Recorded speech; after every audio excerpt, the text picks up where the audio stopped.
Hey, it's Travis. Too many camp directors run just on gut feel. Our free Resilient Camp Blueprint Diagnostic is your dashboard for resilience. Take it today at camp.mba/Travis. Again, that's camp.mba/Travis.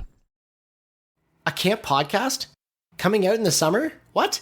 Hey folks, it's Matt here, and I am really excited to share with you a brand new summer podcast from Go Camp Pro. For most of us in the industry, this summer is the hardest one we've had to face yet. With many camps having to make the hard decision to not run, it's thrown the sense of what it means to be a camp director right out the window. It leaves us with the question, who are we without camp? Beyond Camp with Rachel Kent and Cassie Bloy will dig into this question this summer. Tune in to the CampHacker Podcast feed every Thursday morning for Rachel and Cassie to dive into the identity of a camp director and the essence of how different aspects of our lives affect our camp experience. This summer season will focus specifically on how camp directors can physically and emotionally pivot when their summer looks much different than what they were expecting.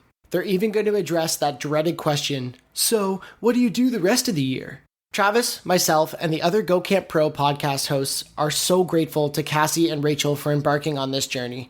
We think you're really going to like this show. So without further ado, here's a sneak peek of episode 1 of Beyond Camp. The first episode will launch next Thursday, July 9th at 6 a.m. Eastern on the CampHacker podcast feed. We'll see you there. I think a big part of this is that we've needed to find language to talk about what we're feeling, and we want to provide other camp pros with the awareness that you're not alone. You're not the only person going through this. We're all walking different paths and experiencing it differently. But for some of us, it means that we have no summer camp at all this summer. For others, it means that we're running a very different method of summer camp. We're doing family camps or retreats. For some folks, it's all virtual.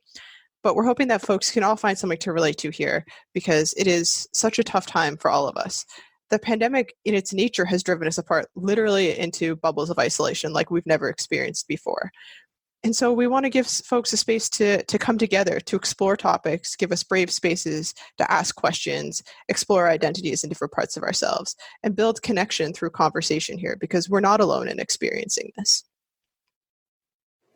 Yeah, and that's something I really noticed is people didn't want to be alone. They wanted to connect. But what they did want to do was offer help. And that was like so hard to hear. Everybody wants to help. And in the camp world, we're doers, we're helpers. This is something we strive to do. But when everybody's offering you help in a situation where there's not much they can do to physically help you, unless they can provide you with what at the time I felt was like, unless you have a job, like, please just go away. Give me some space right now and let me be.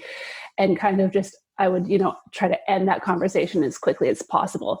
But I found for me, it was really finding the spaces and the connections in the community with the people who really could understand and express empathy over sympathy and could just hold that space to have those conversations that were a little bit more meaningful and intentional and were beyond the, what can I do for you right now? Yeah, it's been remarkable to watch the camp community come together through this and connect across borders here in Canada, provincial borders, state borders, international borders even. Cassie and I are on opposite sides of Canada and have really been united by our journey through this, which has been so special. And I found it interesting because this pandemic, which has driven us so far apart physically, has in many ways drawn us closer together emotionally. And so often we give younger folks, like teens, a hard time about making all of their friends online and being on their phones all the time. But yeah, we've proven through this that we can build community in these online spaces, and it's been a really beautiful thing. And I'm really excited to continue that, especially as we realize that this summer is going to look so different for all of us. I mean, we're already into the first week of July, which, like, for me, we'd be launching our first week of camp this Sunday, and it's really quite shocking to me that we're not, and I don't know that that's sunk in yet. I was heading into my 4th summer directing at this camp, and I was really excited for it. And I have this mix of emotions right now. I feel sadness about not experiencing it. And then so there's all the grief that comes with that. But then I also have this sense of excitement that I'm not going to be at camp this summer and that this is going to be different. Yes, and then so I feel that. So I have this excitement of like, oh, I could do some of those things I've always wanted to do.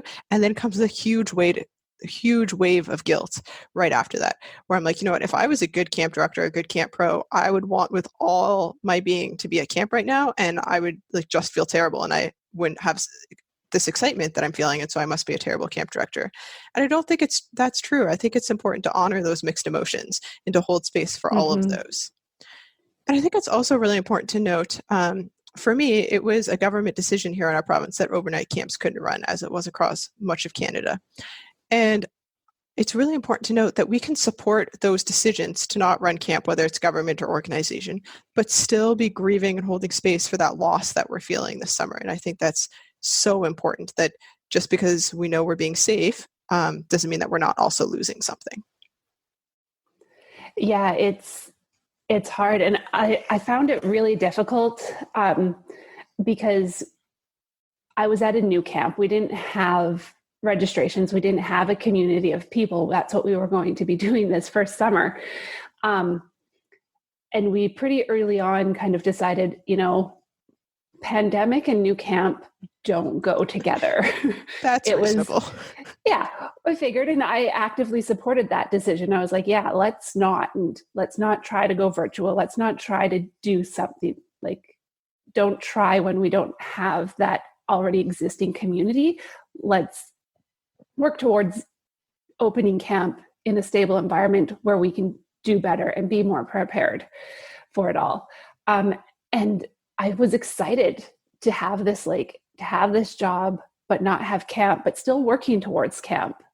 And then there was this but everybody else has camp.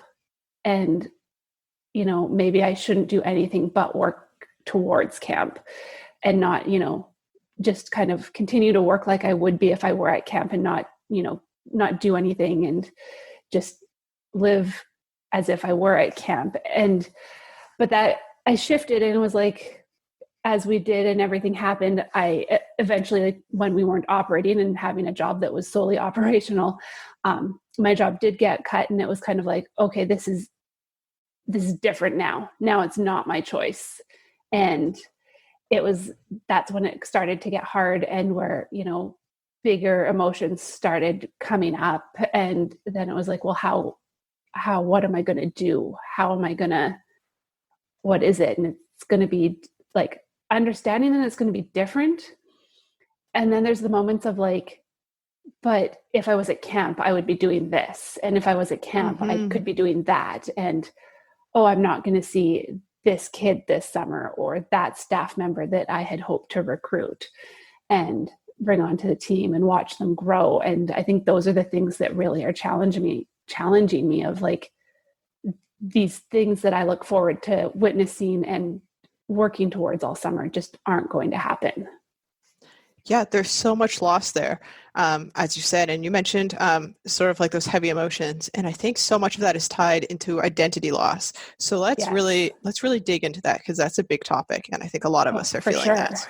And as we said earlier, we're not going to shy away from hard things. So often at camp, we teach our campers how to deal with hard things, whether it's conflict, whether it's homesickness, and so we're going to do the same here. We hope that sneak peek made you as excited as we are to show you beyond camp. Just a reminder that you'll see the episode drop next Thursday, July 9th in the CampHacker feed. Finally, a big thanks for this summer season sponsor, ACA Illinois, for their support in getting this show off the ground. Check out the good work that the ACA Illinois is doing at acail.org. Hey, it's Travis. Camp directors often tell me they're just too tired to take on anything new.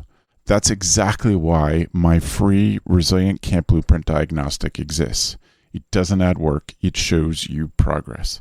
Quick, free, repeatable, you'll know if your systems are paying off without the guesswork. Try it today at camp.mba/Travis. That's camp.mba/Travis.